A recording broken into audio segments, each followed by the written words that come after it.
Hello, good evening. Welcome. This is Hot Edition. We're live from our news about Desawe Kanda.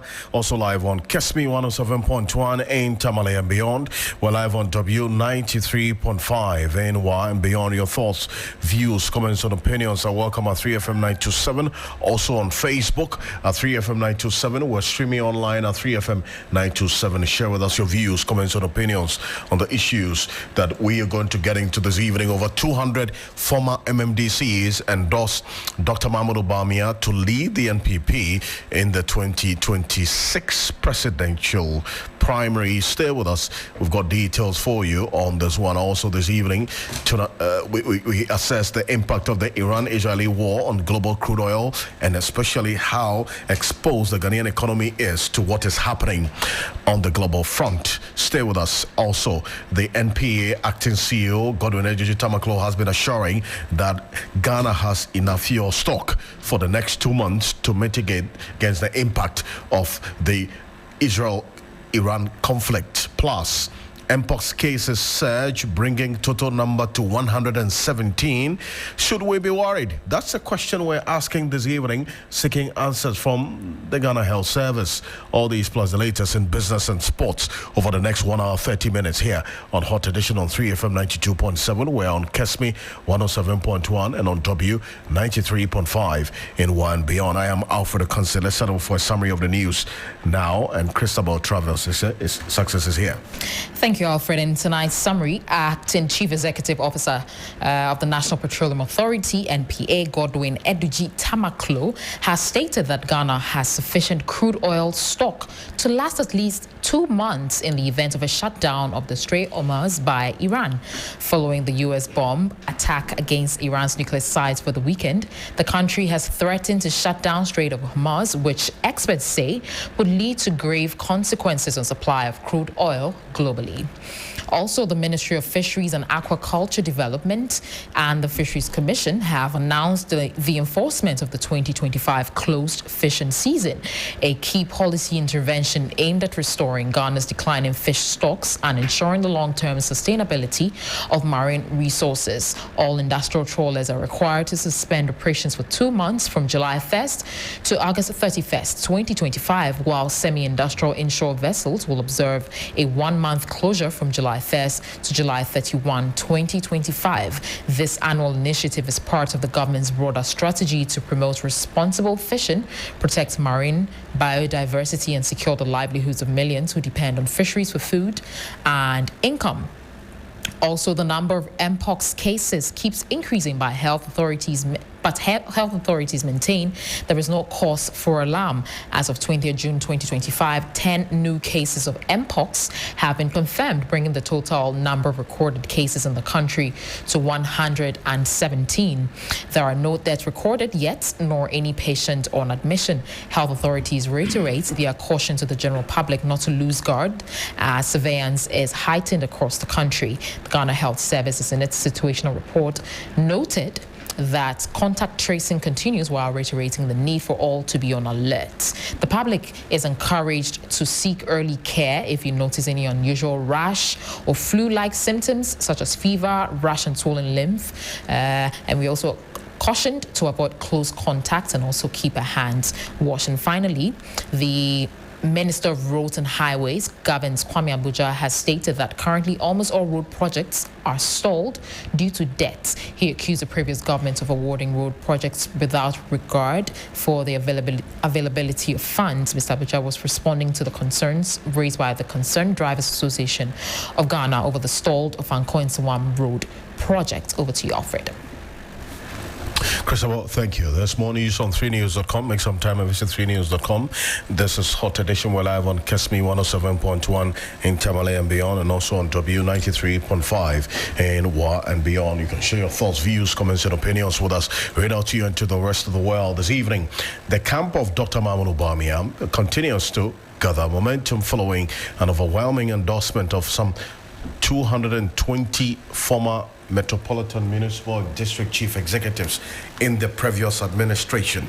Now, addressing the media in Accra earlier today, the former MCE for Adenta constituency, Ebenezer Doko, said after critical assessment of the various aspirants or persons who have declared their intention so far to contest the flag bearership of the New Patriotic Party come January 31, 2026, they are convinced that the 2024 flag bearer and former Vice President Dr. Mahmoud Bawumia is the best option for the opposition NPP in this critical moment. The decision and announcement indicate also that these MMDCs, according to Ebenezer Doko, will do what they have to do to ensure that Dr. Mahmoud Bawumia wins. Well, they addressed the press after that said meeting earlier today. Dedicated supporters of the New Patriotic Party, we have invited you here today to meet the forum for former MMDCs for Bawumia. We are a forum of 220 MMDCs who have served between 2017 and 2024 during the tenure of the immediate past MPP administration. At this time, that the party has announced the election of flag bearer on the 31st of January 2026. We deem it important to let the rank and file of our party know our thinking and our observations as we choose a leader for the 2028 elections.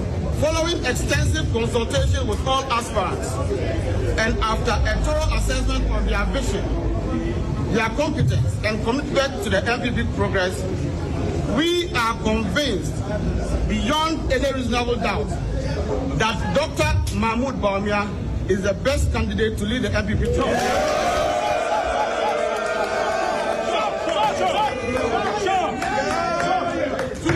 Today, 220 former MMDCs, comprising men and women who have served at the grassroots level, with dedication, have signed onto this declaration, pledging not just our votes, but our time, our resources and energy to mobilize, to campaign, and deliver a massive support for Dr. Mahmoud Bawumia's candidacy. Our endorsement is not merely symbolic.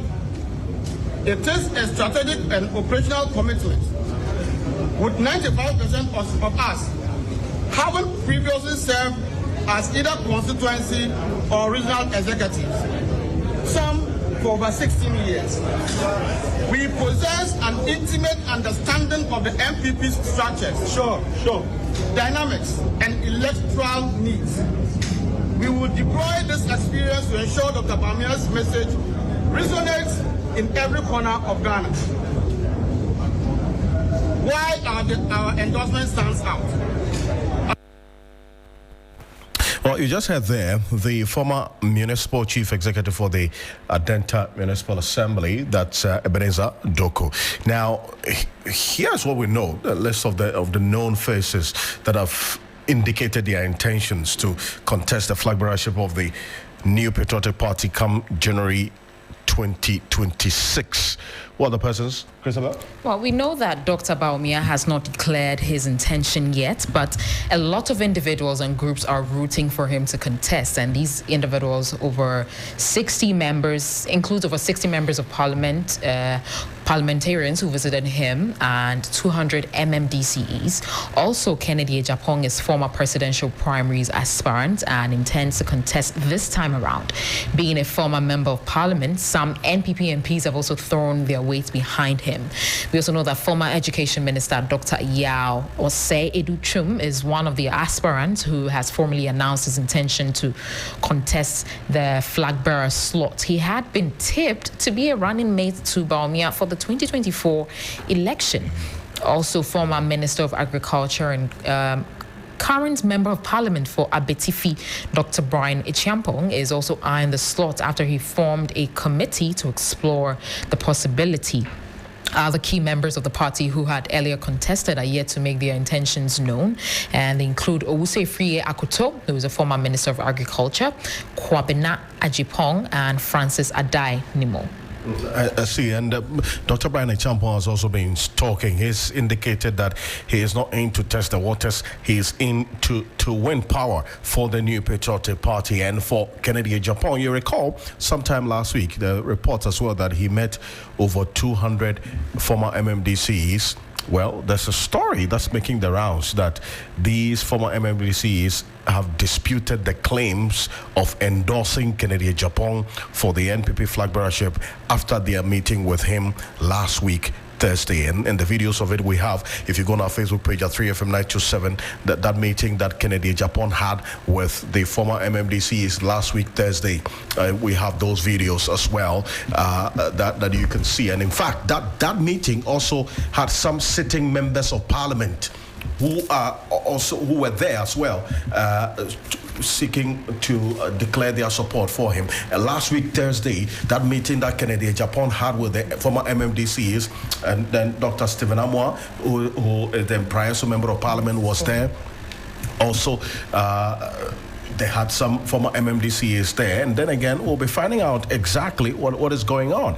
And then also, you have Kwakwating, who was the former deputy finance minister, was also there as well. And then the former that's the public relations officer for the Ministry of Education, who is now spokesperson for Kennedy Japan's campaign team, Kwesi Kwating, is also indicated that Dr. Bawumia is only creating false sense of support with staged endorsements. As to what all of that means and how this will play out, I've been joined on the telephone by a man who has been studying the political dynamics of how things are playing out. Dr. Samuel Efreye is a political marketing expert at the Kumasi Technical University, and also talk about the heart of the New Patriotic Party, the World Bank of the party, and the base of the party. That's the Ashanti region.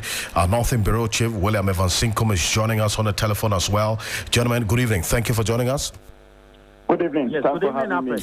Alfred. And let's start off with you, William, for good reason. How is the Ashanti region responding to what is happening already after just about a week ago, the party's National Executive Committee indicated they would want the flag bearership elections to take place on January 31. We've seen a number of things happen. Dr. Brian Champon saying, well, I'm in it. I'm in it to win power. We've seen then Boache Jako also indicate that this decision, in his view, is nonsense. Dr. Mahmoud Bawumia is meeting these former MMDCs today. He met over 60 sitting members of parliament last week. Kennedy Japan as well met these former MMDCs as well. And we understand a number of them are coming from the Ashanti region. What's going on in there? Well, Alfred, so we're talking about an excess of over 40 MMDC from the Ashanti region, approximately 43 MMDC or former MMDC from the Ashanti region, throwing their support behind Dr. Mahmoud Bawumia. It is not surprising because Dr. Mahmoud Bawumia still has his base, even after the 2024 general election. Apart from Accra, this is where he has his, biggest coordinating office. And that is where the magic is happening. And he has been very relentless, since that defeat in 2024. I can tell you that a month will not pass without him coming to the Ashanti region, sometimes overtly, sometimes covertly.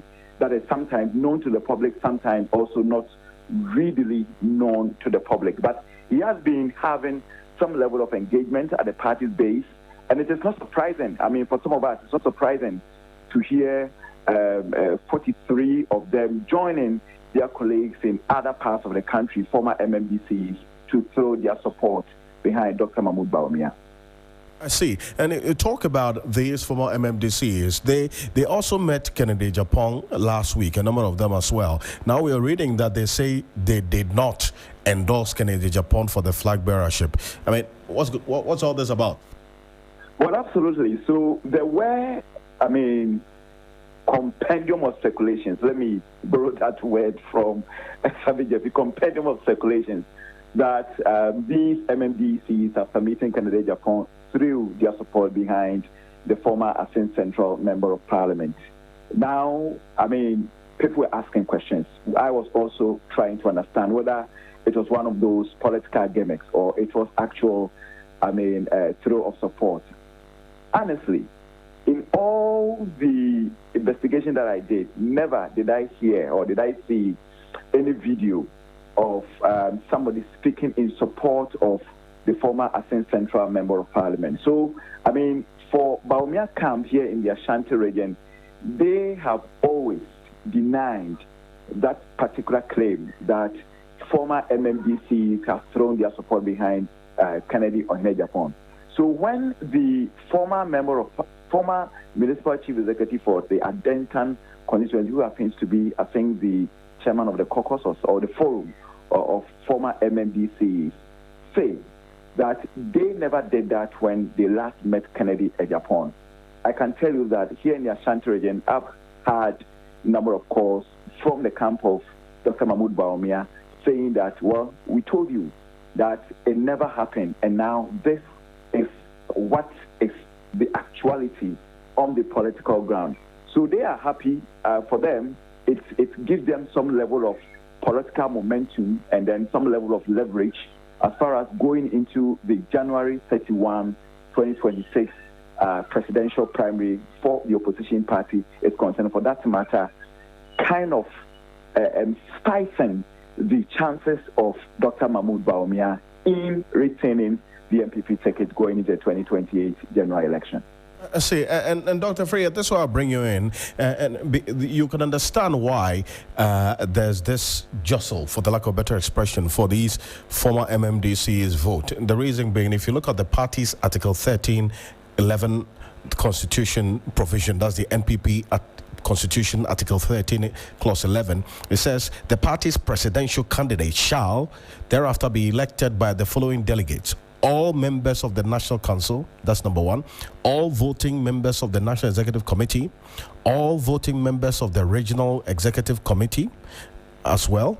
And then we have, as part of the list from what we do know so far in the party's constitutional provision, we also see the 15 patrons to be elected from amongst the various regions. All party continuous, that's all party members of parliament, past national officers, 3 representatives of each of the special organs of the party.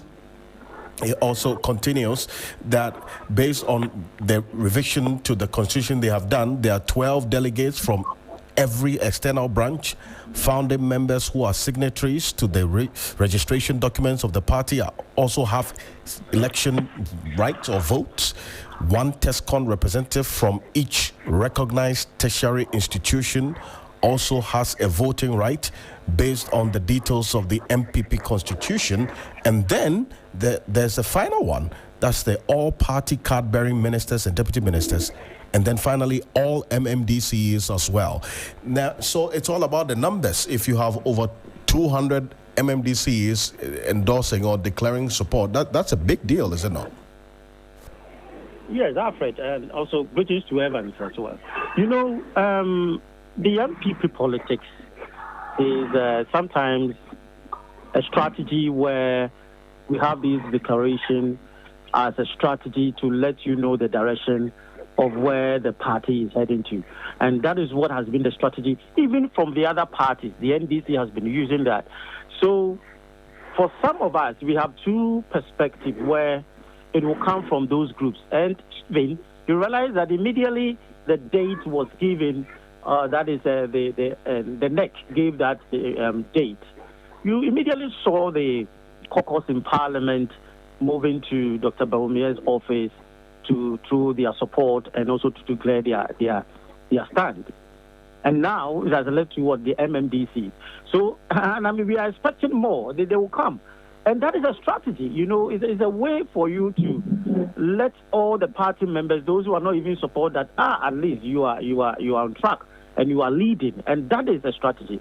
On the other perspective, you can also describe it as a way of intimidation, a way like coward people to that is a minority or the other groups to support your interests. And that is what goes on in the party. At the same time, I see this as an immediate action that if care is not taken, it might break the trust of other candidates engaging some of these groups. Because you realize that the MMDC, that is what was going around, that the MMDCs have given their support to Kennedy. So assuming that Kennedy want to meet or other candidates want to meet these groups, what do they have to say? So sometimes we have to be very careful on the other side. If we want to have a level playing field, all these groups should give fair opportunities. And even if they want to come up with a statement, I think it's too early to have these declarations so that at least it makes the political landscape in the MPP a little bit not antagonistic and even not acrimonious, so that people will have their stand that I don't want to meet you, I want to meet these people. And that is where our concern is. But these declarations is a political strategy. Well, it appears that the Kennedy Japan camp is also thinking along the same line, that because you hear Kwesi Kwarteng, who speaks for Kennedy Japan's campaign, indicate that Dr. Mahamudu Bawumia's camp is only creating false sense of support with what he describes as staged endorsement. But then you flip the coin and indicate that even if it is not staged, it would have its own repercussions for the party going forward, is it not? Oh yes, definitely it will have, because you see the intent of the NEC to decide the top-down approach for this. That is the elections of the executive, the party executive, especially the presidential level. The top, and I think this is not the first time. I think during President Kufuor's time, I think Kufuor election, I think 2000, I think that approach was used. So this is not new. This is, I think, maybe the second or the third time that they are using this approach top-down and also using the current executives.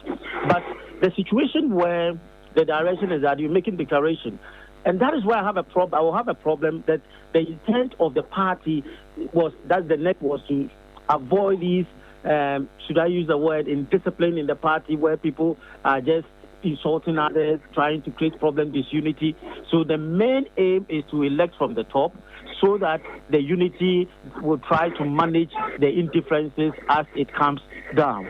But the way things are going, if these declarations tend to continue, it might not even achieve the intent of the NEC objective of ensuring that unity will be adhered to when the party uses that strategy. And that is where our concern is. It's too early for these declarations. It's too early. And I think the party might be heading towards ball cracks as they wanted to avoid. Well, but I don't know if you also have heard the likes of Nana Komia who make the point that this is a strategic decision by the party in the sense that any effort to unite the ranks of the party will be difficult if the flag bearer has not been elected as yet. So rather deal with that, elect the flag bearer, whoever emerges the winner. Obviously, there are going to be fallouts, there are going to be disagreements, and people who would have lost and having to deal with the loss and so on. You would have enough time, that is almost 3 clear years before election 2028, to deal with all the disunity, and then have a formidable front going into 2028. How about that? Alfred, I disagree with that is not automatic, as the economic people will say, all things being equal. If all things being equal, that is what the intent has to. But if within the party things are not properly organized, if internally platforms are not equally managed, and it tends to be one side, it will not solve that problem. And that is where our concern, at least our concern is, so that they will manage these kind of declaration, this kind of, and even fairness, giving opportunities. These are all things that the party need to manage and arrange them in such a way that it will achieve that goal. Because you cannot say that top-down approach, then if things within the party are not properly organized, are not well structured to give fair grounds for all candidates, then I'm sorry, it might not be as it is, as they want to achieve. And that is where the issue comes in. It's not just 1 + 1 = 2. It can't be that simple like that. I see. But then, William, How is the base of the party in the Ashanti region reacting to this decision to elect the flag bearer on the 31st of January, contrary to what the party's constitution, Article 13, says that if they are in opposition, they'll have to do it some 2 clear years before elections? So I think the reaction. Sorry. I mean, in as much as some believe that, well, probably the top-bottom approach is good, looking at where the party is at the moment. Crack is unity. Post-mortem after the December 2024 polls, still people are still, grappling to accept the reality. Blame game throwing at each other like missiles here and there. Maybe an early Congress, which will elect the 2028 flag bearer, will be able to calm the storm. That is, now the focus will be on one particular person, that is the flag bearer. And it will be incumbent on that particular person to also unite the base of the party. To the supporters of the top-bottom approach, that is the argument. But to those who dissent, they also believe that it will further deepen cracks, because now they're also asking questions about album. What album is going to be used to elect the January 31, 2026 flag bearer? Is it the old album? These are some fundamental questions that they are also asking. And whether, maybe in July's conference, there's going to be some level of understanding to perhaps hold polling station, electoral area coordinators, constituency, regional, up to national elections quickly or swiftly before electing a flag bearer of the party. Some are also saying, those who are dissenting are saying that maybe at the conference, they are going to raise that particular argument and see whether it will be considered and maybe referred to the Constitutional Review Committee of the party and maybe give or be given some level of adoption as far as the NPP's constitution is concerned. But hey, these are mixed reactions. But we can only just brace ourselves up for July conference, force the party to decide which direction they are going, and as journalists, we will just take it from there. And rightly so. And Dr. Freya, you wanted to weigh in on this one very quickly? Yes, I was saying that there was some misfeeling because the party members were not, aware or was not informed about these new trends, especially the young ones, I think those who, the party that was formed in 1992, I think some of them can attest to some of these things during the Kufuor's time, where an opportunity and existing album was used. But they know the current members of the party, those who are not up to some age, who tend not to have what was having a problem with some of these things. But I think the party members, I think the senior members came down, and I think they were talking to some of these groups, and I think it's getting on along and the intent of the NEC. And I think that is what has reduced the kind of misfeeling towards that decision. And I think that is why all of them have geared up towards these campaigns of the individuals that want an interest to be the leader of the party. And I do appreciate your thoughts on this, Dr. Samuel Freya. Thank you so much for joining us. My pleasure. Dr. Samuel Freya is a senior lecturer of political science at the Kumasi Technical University. Is joining us also from the Ashanti region. William Evansinkum is our Northern Bureau Chief, our lead Ashanti regional correspondent, also giving us some details of how the NPP supporters in the Ashanti region, that's the World Bank, the base of the party, are reacting to the news of these endorsements and also the meetings that both Dr. Mahmoud Bouame especially and also Kennedy Japan have been having with former MMDCs, sitting members of parliament. Brian Champon has also been talking, and you've heard from Boache Jako as well, who's described this decision as, in his view, nonsense, and a few other persons as well who have been expressing their thoughts on that. But we'll see how the coming days will look like on this particular issue here on Hot Edition on 3FM. 92.7. We're also on Kesmi 107.1 in Tamale. We're live on W 93.5 in Wa and beyond. Share your thoughts and views, comments and opinions with us. We read out to you and to the rest of the world. And there's another matter that is generating some concern regarding how exposed Ghana's economy is to the impact of the Israel-Iran war. Christabel, what do we know? Yes, we are learning that global oil prices edged close to $80 per barrel on Monday, which is today, and there are fears that they could surge beyond $100 if tensions between Iran and Israel continue to escalate. The warning comes amid concerns that the conflict may worsen after the United States bombed Iranian nuclear facilities, prompting Tehran to threaten a blockade of the Strait of Hormuz, one of the world's most critical oil transit choke points.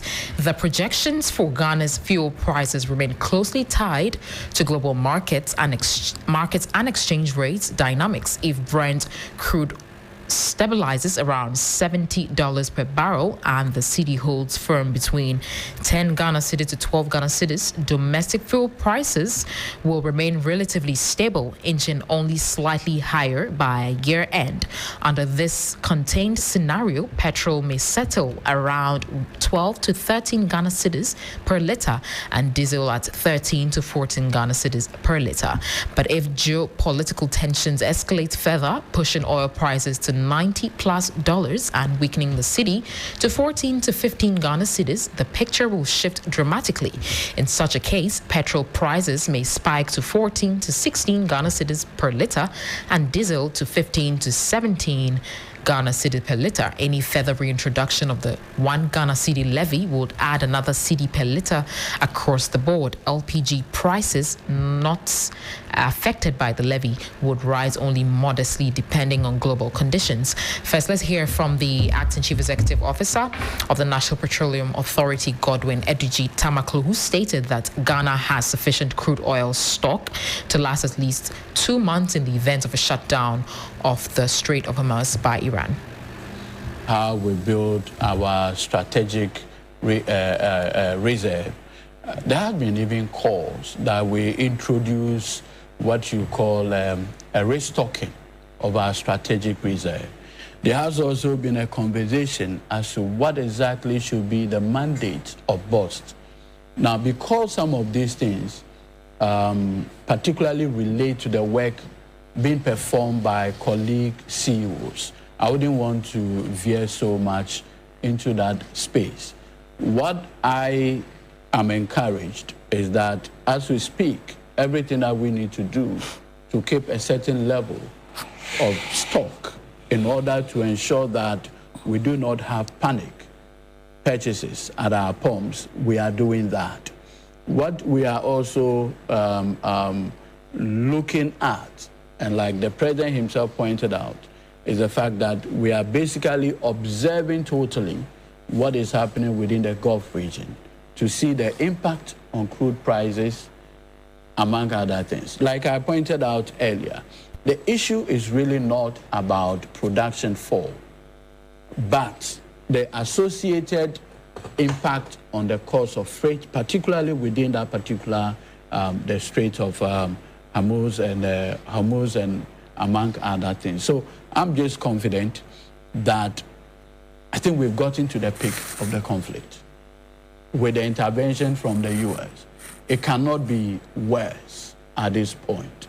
And so I'm very confident that with China, Russia, and others getting involved, from the point of diplomatic engagement and non-military involvement, I'm very confident that the tension in that area will de-escalate. And that, if that happens, the possibility of crude prices getting to $80 may be completely minimized. So we're just still studying. It's too early days yet. Yeah. So that's Godwin Eduji Tamaklo in there, and this is one that we've been also following quite closely, and especially because of the possible impact on crude oil prices, and then also how that's trickled down to us as an economy, especially because of the impact it could have on the price of petroleum products at the pumps. Remember that as a country, we import over $400 million worth of finished products, crude oil, into this country because our refinery, that's the Tamale refinery, it's not working, essentially. And so even though we're producing crude oil, as has been explained extensively by the likes of the Executive Secretary of COPEC and others, that because we are not refining the crude that we have, we end up now just exporting it, getting dollars for it, but then we're spending more to bring in refined products into the country for us to use.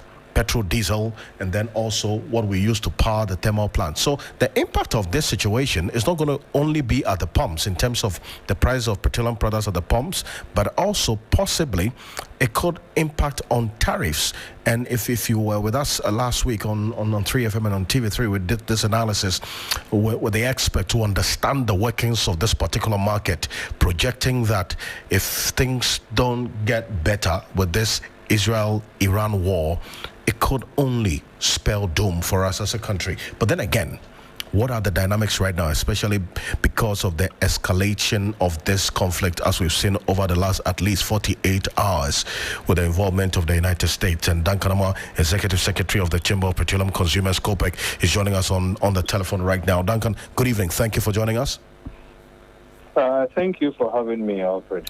And it appears that the fears you expressed last week are coming through without restriction, and the projections of how much a barrel of crude oil could sell for is just playing out right before our eyes. It's almost $80 per barrel as we speak. Troubling to say the least, is it not? Let me be factual. It did cross to 81 sometime in the day, and then it cooled off again. And indications we are getting this evening is not very welcoming. Iran seemed to have launched a series of attacks against bases of the United States in Qatar or Doha and in some other places, which is retaliatory in nature. Mind you, Iran also has threatened already to deal with the Israeli, nation altogether. That feud they are not done with now. The United States has extended, its dominance into that space. So it doesn't look like we are heading for a truce, within the shortest possible time. The biggest threat, however, is what the parliament of the Iranian Revolutionary Guard forces seem to have also issued, saying that the Strait of Hormuz will not only be targeted but will be closed.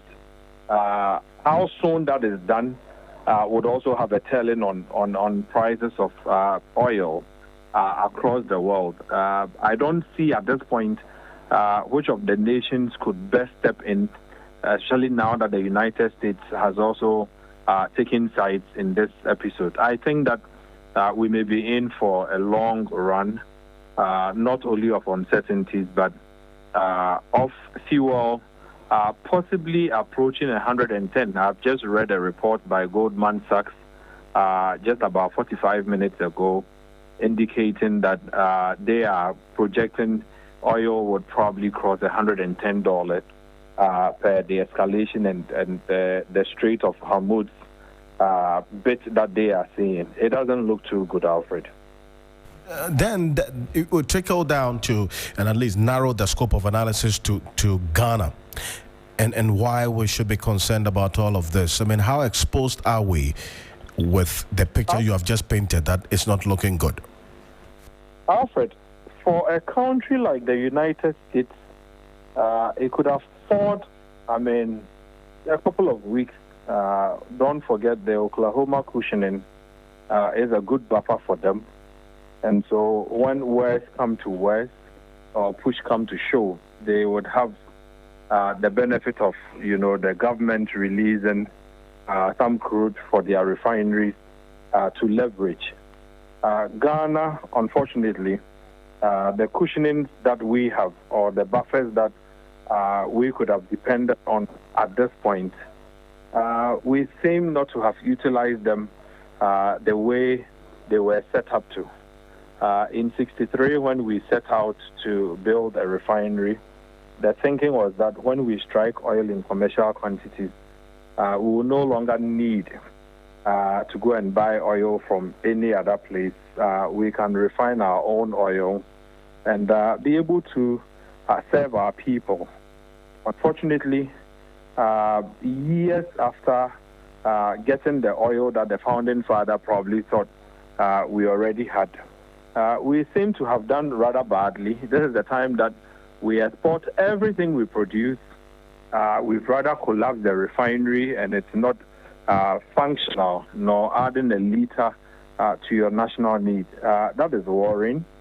And so as I speak with you, your refining capacity as a country, such that if there was a way you could get crude for the refinery to augment your petroleum security, we don't seem to have that benefit as of today. And I have heard the new management of TOR indicate that in October, they anticipate to start the refining operations again. We may not have up to October at this point. Things are developing very fast and thick, and so our refining capacity should have added on to our petroleum security at this point, but we don't have the benefit of that. Again, your buffer, which is the bulk oil storage transportation, that could have kept some strategic oil for you and I. I'm told as of this day, not a single liter.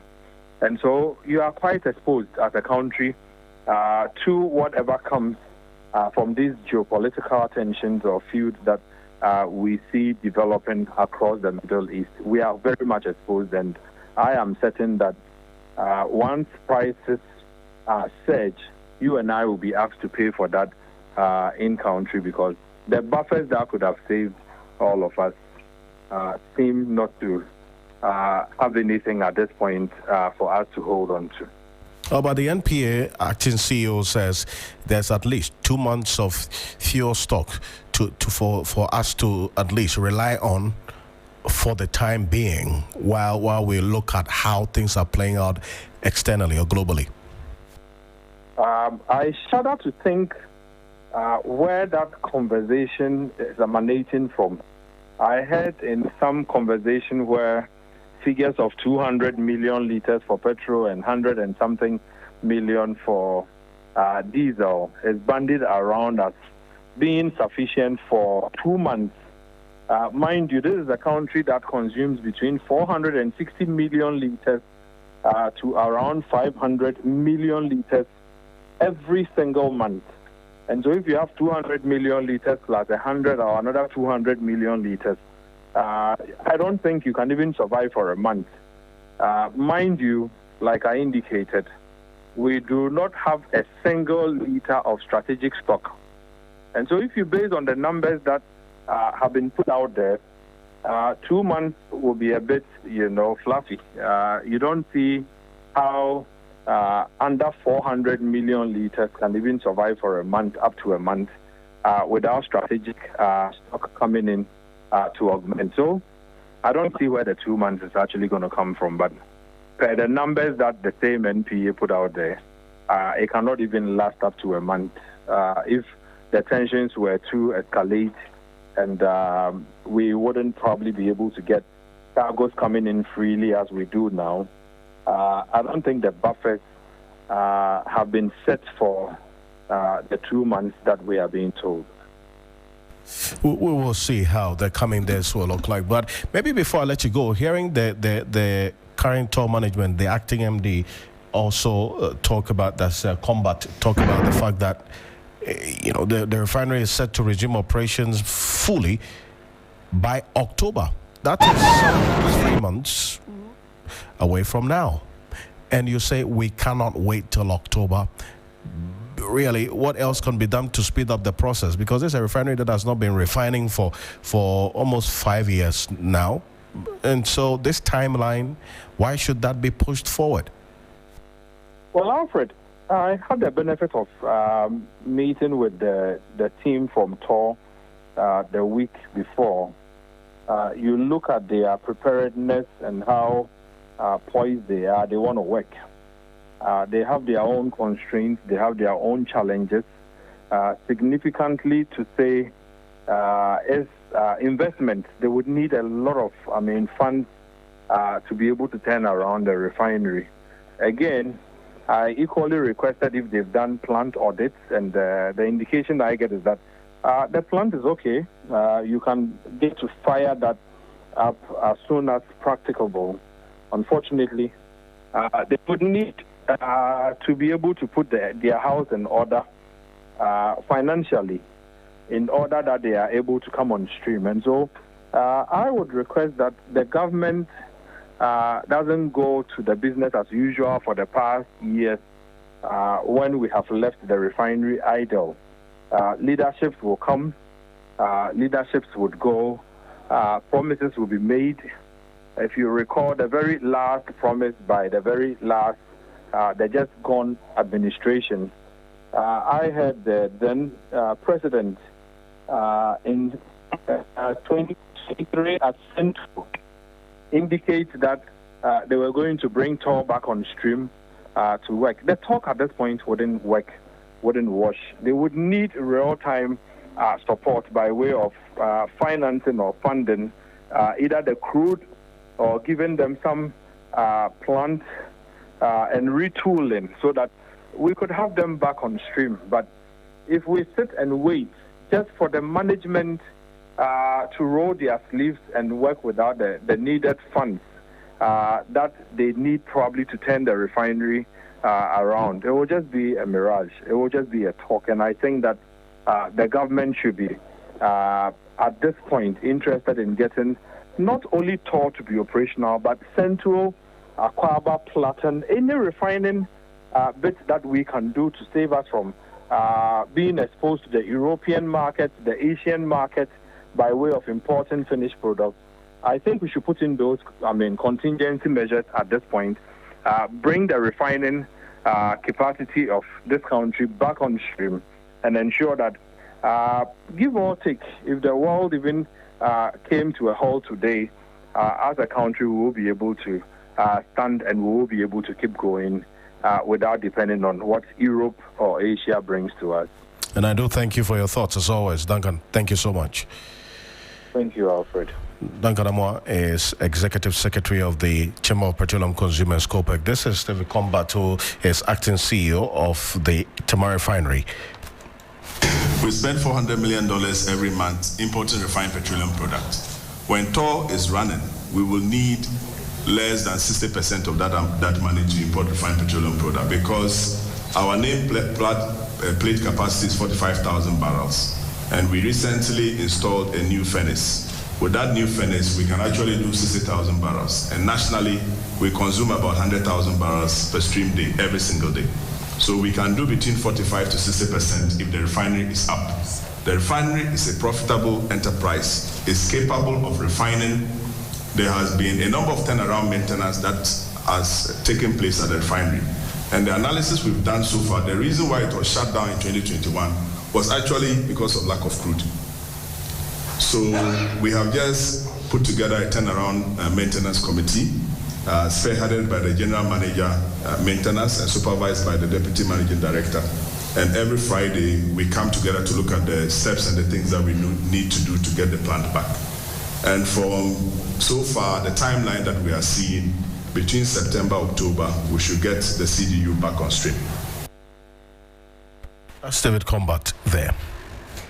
Nigeria's President Bola Tinubu on Sunday charged his West African colleagues on the need to operationalize the ECOWAS standby force as a potent tool to crush terrorism in the sub-region. Speaking at the summit before he handed over to Julius Maada Bio of Sierra Leone as chair of ECOWAS, Bola Tinubu said no nation can address the challenges of terrorism and external security threats in the sub-region alone.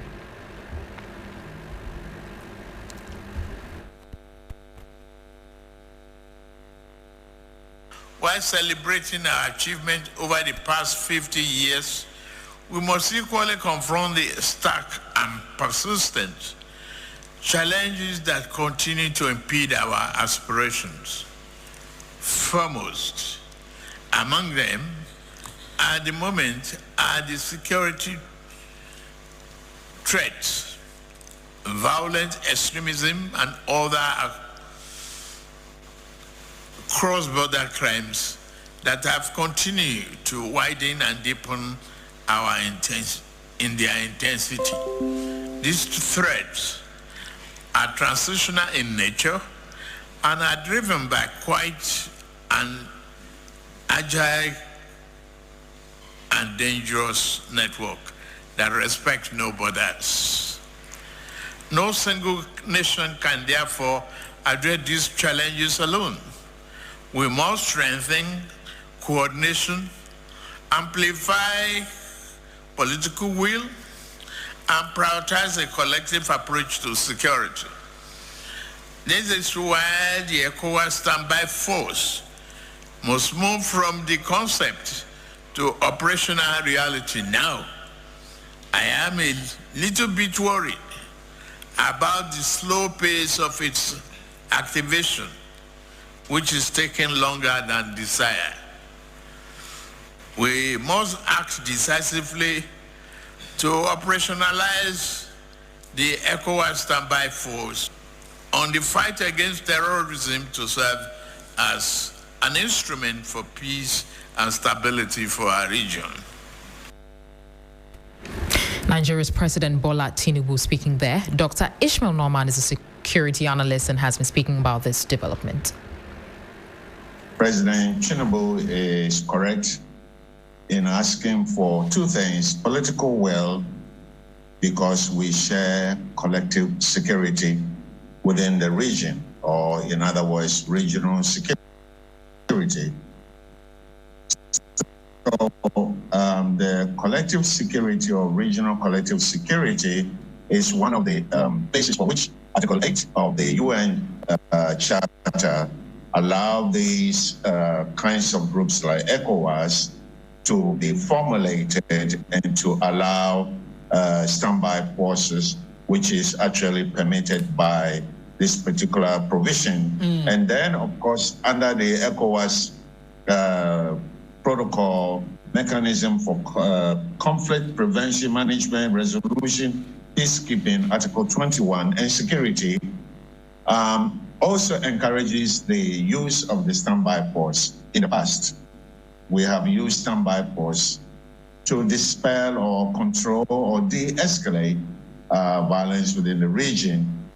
But President Tinubu's call is actually specific to three countries, Niger, Burkina Faso, and Mali.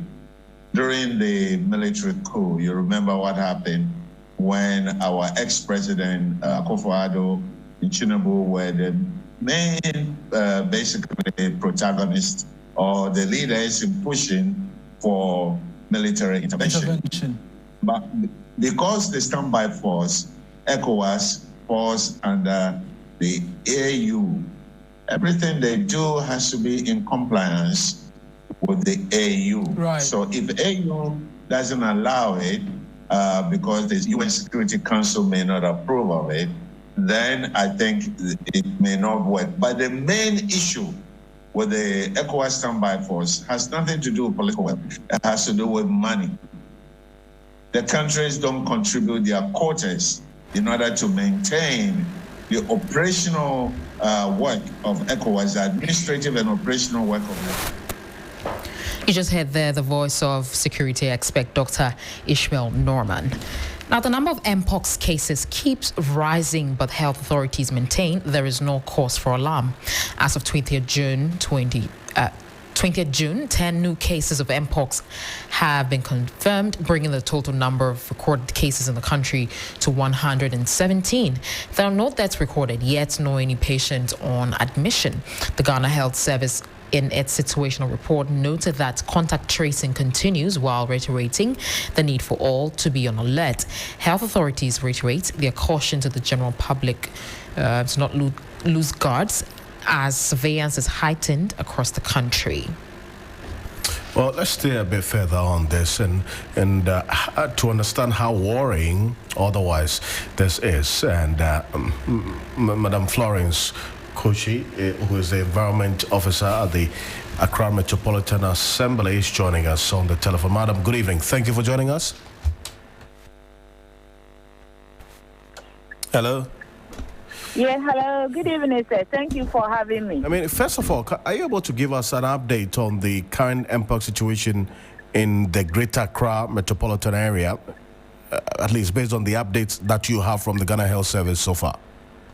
Okay, thank you very much. So, in the Greater Accra Metropolitan Assembly area, we've recorded over 16 cases so far.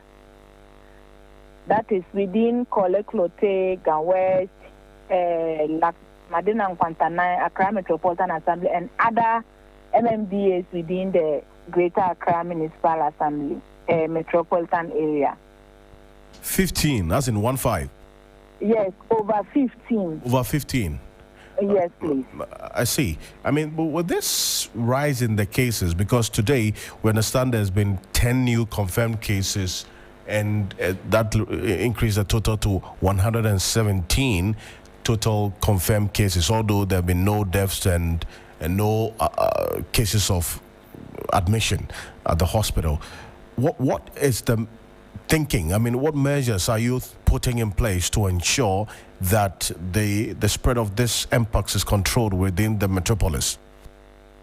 Okay, thank you very much. Once again, there are a series of factors that are leading to this increase of the disease in the metropolis.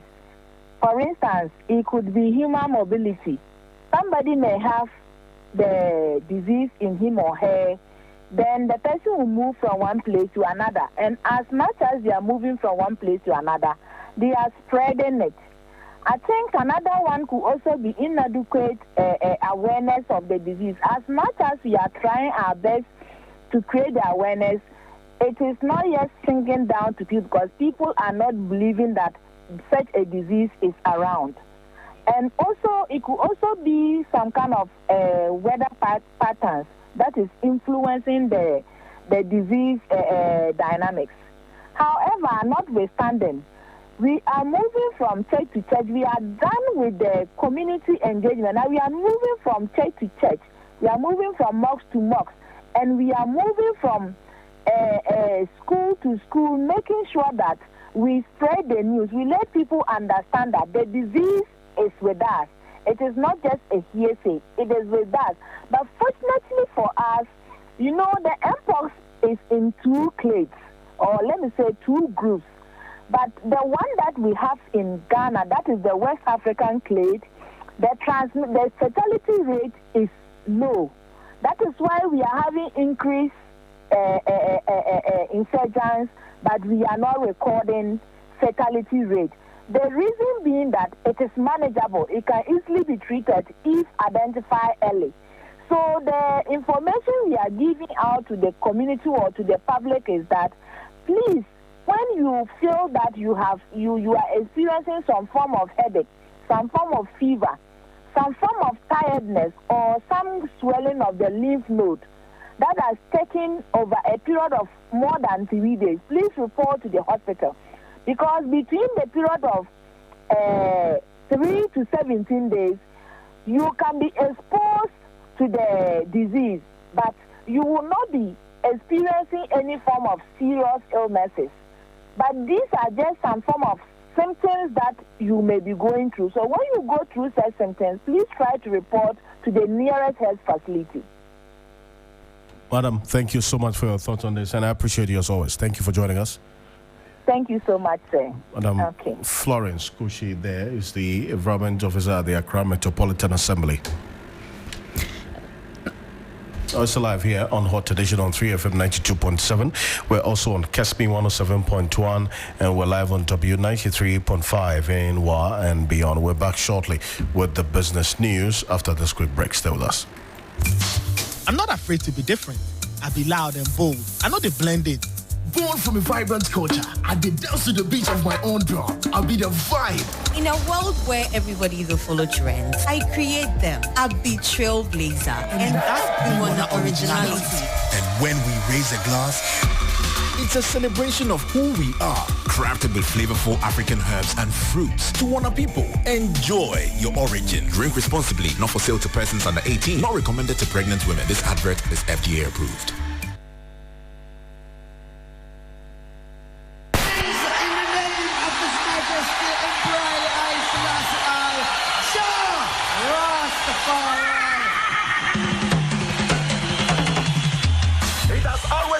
A journey of Pan-Africanism and consciousness. It is your regular taxi driver with the urban blend and 3FM 92.7 in living stereo every day, Monday to Friday from 12:30 p.m. till 3 p.m. This is the show everybody listens to, so your business will certainly do well here. My name, Black Rasta. I am the rootical, hairtical, Don Gargan, Mua Fire, come forward. Atinga ya chika fankare, Azure ya chika fankare, Abama ta chika fankare. 3FM, your urban lifestyle radio. Follow us on social media. Twitter at 3FM927. Facebook at 3FM927. And also on 3news.com. Accra, Ghana, Africa, and worldwide. Join us on Inspirational Gospel Mix this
Hello, good evening, and welcome to Business News on Hot Edition on 3FM 92.7. Coming up tonight, gold prices climb due to cedi's slight depreciation as Bank of Ghana fixes 1 ounce gold coin at 36,272 cedis. I am Bismarck Kausa. This headline story and others lined up for you. Please stay.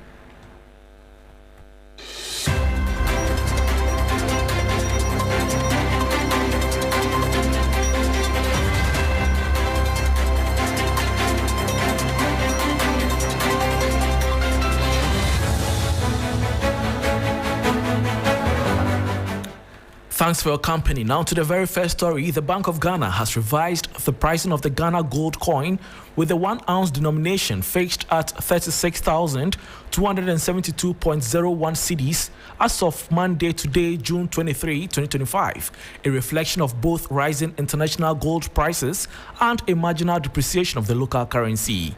According to the central bank's official publication, the half ounce and quarter ounce gold coins are now priced at 18,471.60 cedis and 9,592.47 cedis respectively. The pricing is benchmarked against the London Bullion Market Association LBMA PM gold price, which closed the previous trading day at $3,368.25 per ounce and a Bloomberg referenced exchange rate of 10,310 US dollars 300 cedis. The surge in the cedi equivalent of the gold coin follows two key dynamics: a strong global bullion market driven by safe haven demand amid geopolitical and inflationary pressures, and persistent currency pressures that have seen the cedi trade above 10 cedis to the US dollar. Moving on, Iran's parliament has voted to close the Strait of Hormuz, the vital shipping channel through which around 20% of the world's daily oil flows. The move, which could block $1 billion in oil shipments per day, is likely to send oil prices soaring. The following 3 Business News Desk report has the details. The conflict between Israel and Iran has sent oil prices fluctuating over the past week because of rising fears that the war could disrupt the global flow of crude. Brent crude oil, the international standard, jumped 3.9% to $80 a barrel on Sunday, while US crude rose 4.3% to $77 a barrel. Iran is a major producer of oil and also sits on the narrow Strait of Hormuz, which much of the world's crude passes through. The bulk of all oil exported by the regional petrol giants travels through this narrow waterway. Iran last disrupted traffic in the Persian Gulf in April last year when it seized an Israel-linked container ship near the Strait of Hormuz, accusing the MSC Aris of violating maritime regulations. In April 2023, Iran seized a US-bound tanker, claiming the ship had struck another vessel. And in May 2022, 2 Greek tankers were held for 6 months in what was widely seen as retaliation to the confiscation of Iranian oil on a different ship by Greek and US authorities. And that was a 3 Business News Desk report. And still on the energy sector, technical lead for Ghana's second gas processing plant, GPP2, Alhaji Dr. Yusuf Sulemana, says the facility could save the country an average of $1 billion each year once it comes on stream. The government earlier today inaugurated the implementation committee for the construction of the GPP2, a major national infrastructure project aimed at boosting domestic energy supply, enhancing industrial output, and positioning Ghana as a regional gas processing hub. My colleague Michael Obodu has more in the following report. The GPP2 project is expected to significantly expand Ghana's gas processing capacity beyond the current 120 million standard cubic feet per day processed at the Atuabo gas plant.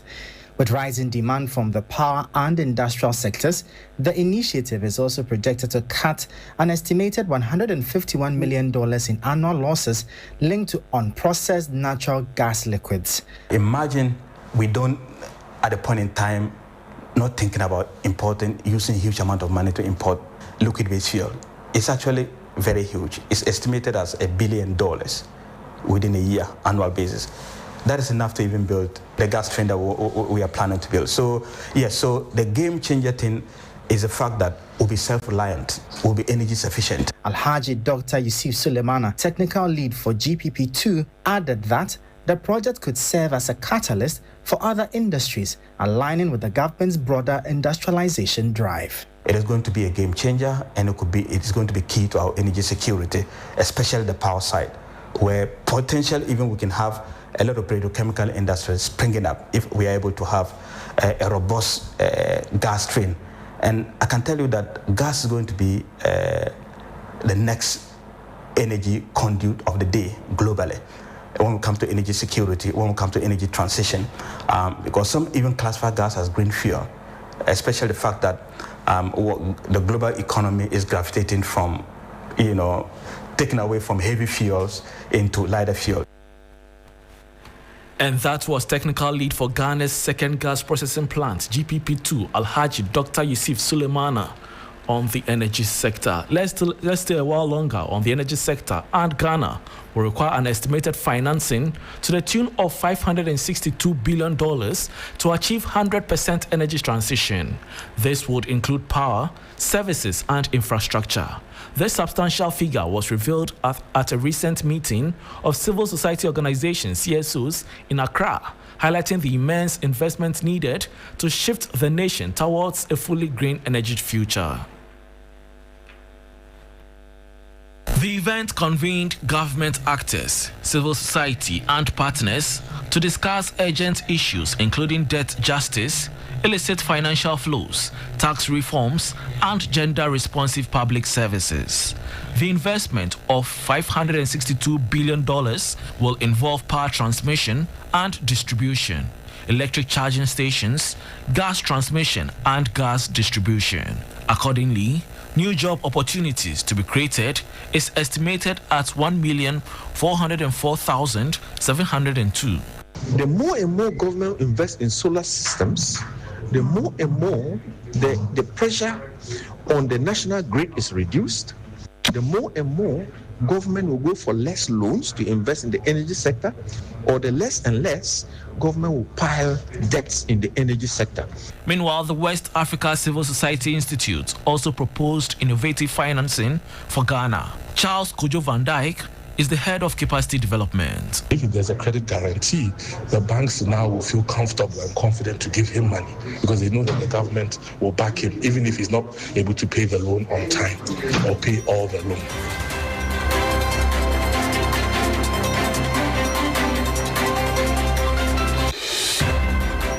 And that was a report on $562 billion investment required for Ghana's shift to green energy. And that brings us to the end of the business news on Hot Edition with me, Bismarck Ausa. For more business stories, please check out our website, f3news.com. Thanks for your company.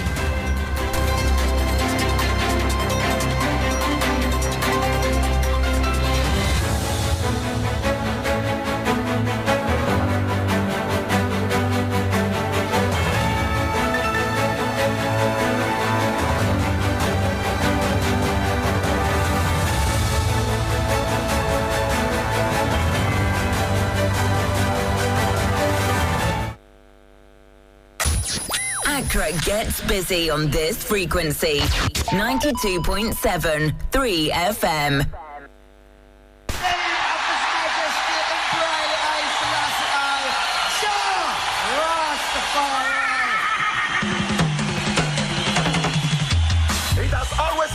A journey of Pan-Africanism and consciousness. It is your regular taxi driver with the urban blend and 3FM 92.7 in living stereo every day, Monday to Friday from 12:30 p.m. till 3 p.m. This is the show everybody listens to, so your business will certainly do well here. My name, Black Rasta. I am the rootical, heatical, Don Gargan, Mua Fire, come forward. Atinga ya chika fankare, Azure ya chika fankare, Abama ta chika fankare. 3FM, your urban lifestyle radio. Accra gets busy on this frequency. 92.7 3 FM. 3FM 92.7. Urban Lifestyle Radio Station.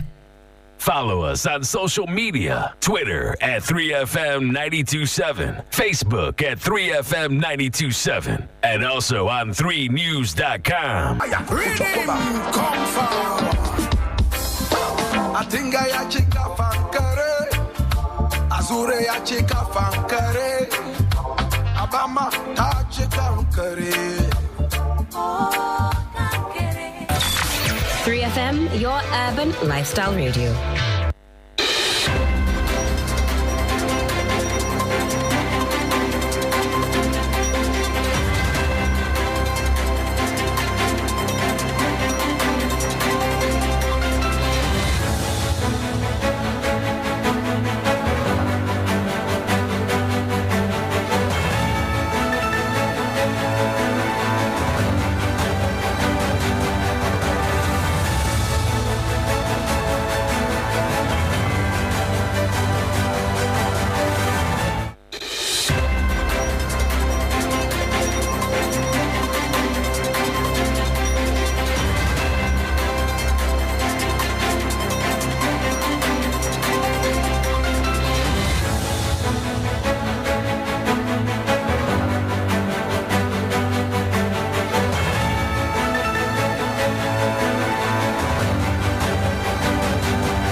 Hello, good evening and welcome to the sports segment here on Hot Edition with me, Ori Kwampofo. We start with Accra Hearts of Oak, who have been hit with a transfer ban, paying New Dubiasi United for the acquisition of Salim Adams. In a letter signed by the Disciplinary Committee Chairman Osei Kojo Ado, the Phobians were fined 5,000 Ghana cedis for not complying with the Players Status Committee's decision. More critically, the club has been given a final deadline. They were given a final deadline to pay the amount of $70,000 to New Dubiase by May 31, 2025. Having missed that deadline, the Phobians now face a transfer ban both domestically and internationally until the debt is settled. My colleague Solomon Amankwa talks about this ban and how it could have major implications when it comes to squad building for Hearts of Oak for next season.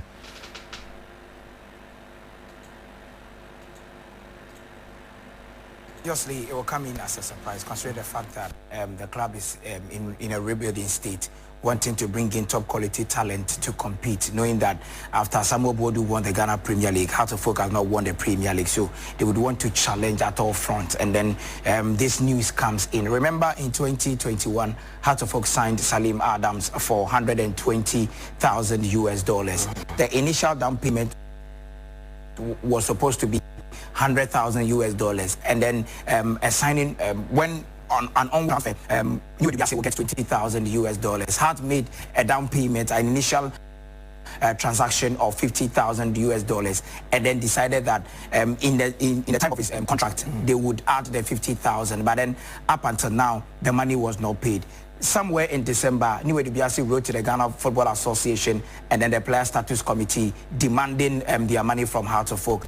Their case was called, but then Hearts of Oak did not meet their deadlines. And so, obviously, it is a sad situation because if you are a new coach, you come in and all of a sudden, the players you are supposed to bring in, the team cannot register them because there is a ban on them. It goes a long way to affect your preparation. So that was my colleague Solomon Amankwa there on Hearts of Oak's ban. Let's still stay in Ghana because on Saturday we joined the global community to celebrate the International Olympic Day, a day dedicated to promoting fitness, friendship and fair play. The Ghana Olympic Committee, in collaboration with the National Sports Authority, marked the occasion with a vibrant series of events in Accra. The celebration began with a symbolic Olympic Day walk starting from the Kwame Nkrumah Mausoleum through to the Osu Castle and then back to the Accra Sports Stadium, drawing athletes, students and sports enthusiasts from all walks of life. Speaking in a media interaction, the director of the National Sports Authority, Mpox Ankra, stressed on the importance of celebration and when it comes to such a day in our sport. And to unify or to bring unity amongst us. So with excellence, we all know what that means. Whatever we strive to do is try and do it to the best of our ability. And then, of course, friendship is very important that we strive for that after competition, even before and during. We should remember that it's not a war, but sport is supposed to bring us together as one. And then respect in the same way, we need to respect our opponents, the rules, the supporters, and the federations, associations, and anyone involved in that, we must show respect. And so that was NSA boss Yao Mpox Ankra. But let's still do some more, and we stay with the Olympics Day celebration because former Olympian Roger Smith expressed optimism about Ghana's growing tennis talent, describing it as encouraging. However, he emphasized that the crucial role that coaches must play in order to ensure that we continue to nurture and develop talents when it comes to tennis here in Ghana.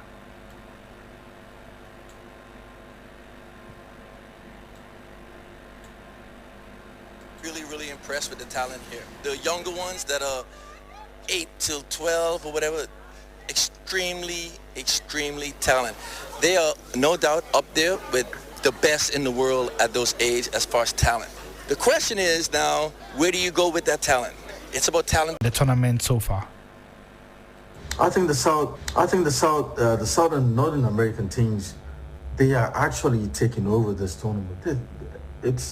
It's quite incredible to see or to know the fact that I'm not just speaking to the Brazilian league, but of course to have a Brazilian team top group where the Champions League champions are in there, talking about Botafogo beating Paris Saint-Germain and also having 6 points after 2 games on top of that group is quite an amazing one to know. And also Flamengo beating Chelsea, and Flamengo themselves are unbeaten in there as well. This is quite an amazing, tournament to have seen these teams also making mark for themselves, beating European teams. And also Inter Miami, we saw them beat Porto at the Mercedes-Benz Arena Stadium the last time out, where Lionel Messi did his own thing in there. So it looks like there are a lot of surprises in this tournament. It will be quite amazing to see all the Brazilian teams, all the South American. Or before we go, let's get some updates from the camp of the Black Queens, who beat Malawi by 3-1 in a pre-AFCON friendly ahead of the Women's AFCON tournament in Morocco. Now, Doris Bedua, who recently was adjudged as the Women's Footballer of the Year at the Ghana Football Awards, did score a hat-trick as Ghana beat Malawi by 3-1. Head coach of the Black Queens, Kimnas Voikegen, was a happy man after the game. The start was probably a little bit slow, but otherwise we are the better team the whole game. We are producing so many chances. We win the game with 3-1, but if you're looking at the chances, we can score probably 6-7 today. The most important is to win and to play good and create more chances, and this was a big step in the right direction. I think we had better fighting spirit today. We felt that we won the middle, so felt we created more chances, like I said. Also, that was Kim Las Yoikegren, bringing an end to the sports segment here on Hot Edition. My name is Oreku Ampafo.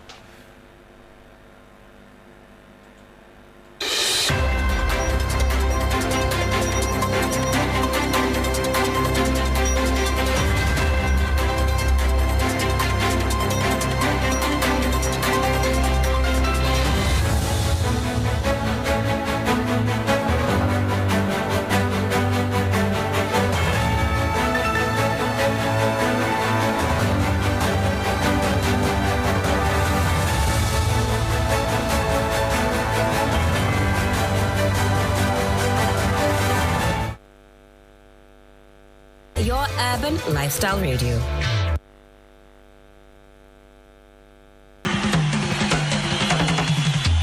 It has always been a journey of Pan-Africanism and consciousness. It is your regular taxi driver with the urban blend and 3FM 92.7 in living stereo every day, Monday to Friday, from 12:30 p.m. till 3 p.m.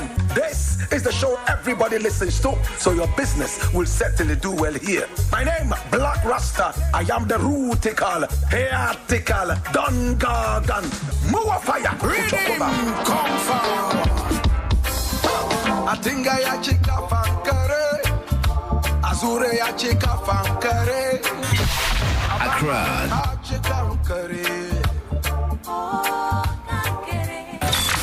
3FM, your urban lifestyle radio.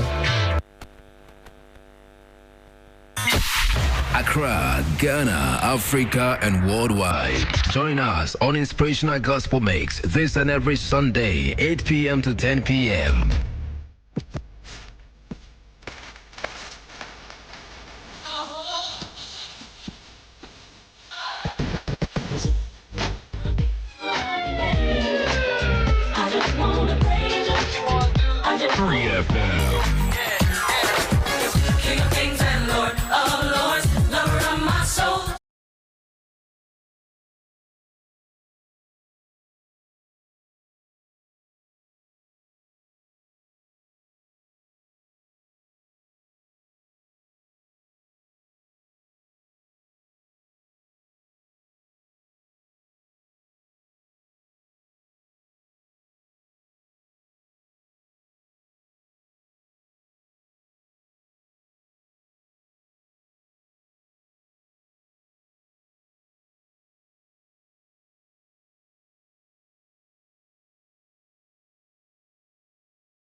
stories now. A group of aggrieved teachers from the 2022 batch from the colleges of education have vowed to remain at the premises of the Ghana Education Service until their grievances are addressed. This follows a protest at the GES premises where they demanded payment of their salaries for the past 10 months of work. Despite hours of picketing, the teachers' concerns remain unresolved. Judith Brown reports. The aggrieved teachers who were posted to different regions in August 2024 have not been paid for 10 months. We need our staff IDs, and it is now. We need our staff IDs, and then those who have been validated without their money should get it with immediate effect. That is all that we aim for, because we know that the staff ID is the basis for which you get your money. And without the staff ID, nothing qualifies you to get your money. And so those of us without the staff ID, we need our staff IDs today. They say they're unable to cope. My staff ID was released last 2 months. That was April. Then I was validated. Then when payment was made, I didn't receive any amount. Then we made a follow-up to controller to find out why we were not credited. And controller said our new entrant forms were not submitted. And as we speak, validation was opened 2 days ago. Then our names disappeared from the system. All of us, it is hell. I'm not a native of Tamale. I am renting, paying for utility bills, feeding myself, and expected to look neat in front of my students because as a teacher, I am a role model, a game changer. It's not easy for me at all because I've been posted to a very deep village without lights. With this small child, how will I survive without money? How will I feed my child? How will I teach? I can't sleep the whole night. When you heard of validation, that validation, it's not easy for me at all. I've sleepless from December up to now. I had my staff ID in December, and my name appeared on January. February, my name disappeared. Why? Is it a crime to be a teacher? What have I done? I don't have a staff ID. Well, that'll be it for Hot Edition here on 3FM 92.7. I've been doing this with Alfred Ocansey, and my name is Christabel Success Trevor. For more news, log on to 3news.com. Enjoy the rest of our programs.